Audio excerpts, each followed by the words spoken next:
Have you ever been guilty of offering unsolicited advice in an effort to be helpful, only to have the other person get angry with you for it? Or maybe instead of trying to fix the problem, you've been their sounding board for them to vent to. But now it's turned into Groundhog Day because it seems like they just talk about the same problems over and over and over again. And not only are you feeling drained by the end of that conversation, you find yourself avoiding it altogether. If either of these scenarios rings true for you and you're looking for a way to be supportive of somebody without frustrating them or exhausting yourself in the process, then I have two things for you to consider. Which, for the record, isn't unsolicited advice if you continue to watch.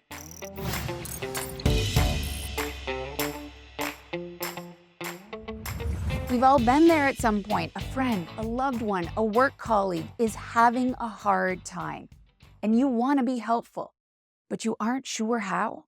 It turns out that there are two research-backed ways to address this situation head-on in a way that benefits both parties involved. And approach number one is to clarify expectations. Approach number two is to set boundaries. So let's start with approach number one. The next time someone you care about shares a problem, vents about a frustrating boss, complains about their mother-in-law, or shares just how stressed out and overwhelmed they're feeling, instead of jumping directly into trying to solve their problem or offer advice, the best way to be supportive is to actually get clarity on their expectations that they have of you in that conversation. And you can help them identify that by asking them to choose between the following. Are you looking for me to be a sounding board and just listen? Are you looking for my advice? Are you looking for me to ask you questions to help you think about things differently so you can make a plan to address the issue?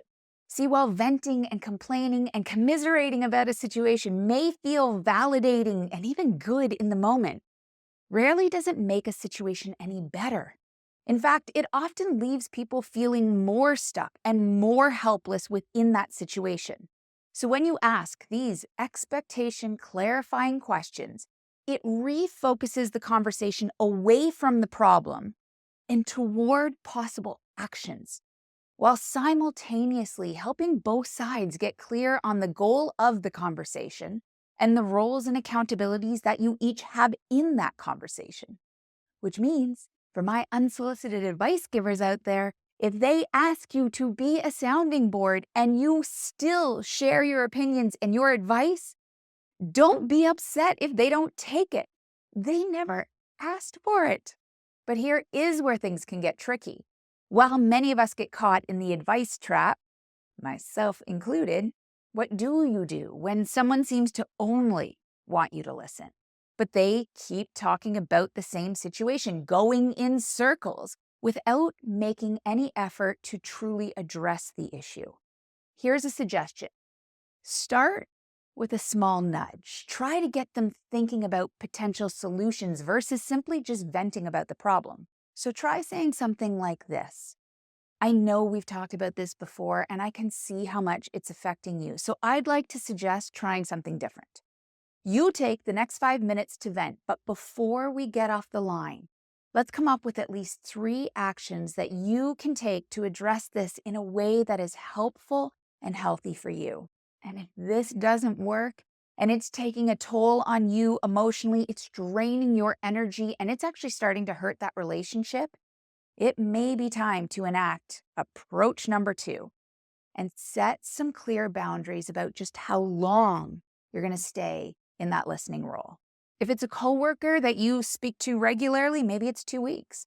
If it's a friend talking about a marriage, maybe it's 6 months. It's going to be circumstantial, and you are going to need to be the judge of how long you're going to just listen. But I want to be really clear here. I am not suggesting you cut people off or ghost them at this point. That is not setting a boundary. That's avoiding a problem.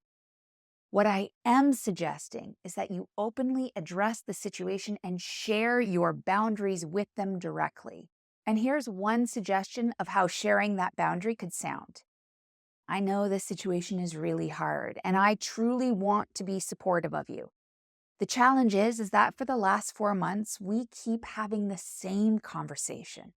I care about you and I want to spend time with you.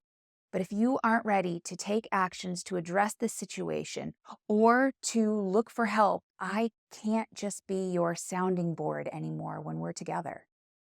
And please know, I appreciate that just thinking about this may be hard and uncomfortable. But I want you to consider that it's also the kindest, most supportive thing you can do.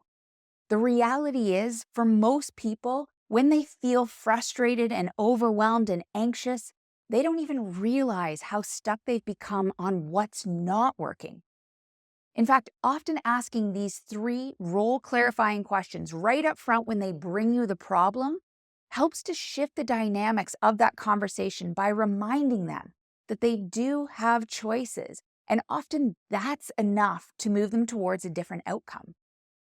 And one final note for you to consider. Even though you are trying to be helpful and supportive without realizing it, many of us offer advice based on the expectations that we hold about how we believe people should lead and live their life. But that doesn't make us right. And ultimately, it isn't even our call because the only person we have control over is ourselves. So if your loved one, your friend, your workmate doesn't address the problem in the way you think they should, in the time you think they should, try this. Try letting go of your expectations and instead accepting them for who they are. If you have found this video helpful, please let me know and subscribe for more weekly videos like this to help you rethink work, recharge your leadership, and to refuel your life. And don't forget to check out my new book, Dear Work, Something Has to Change, available wherever you buy your books.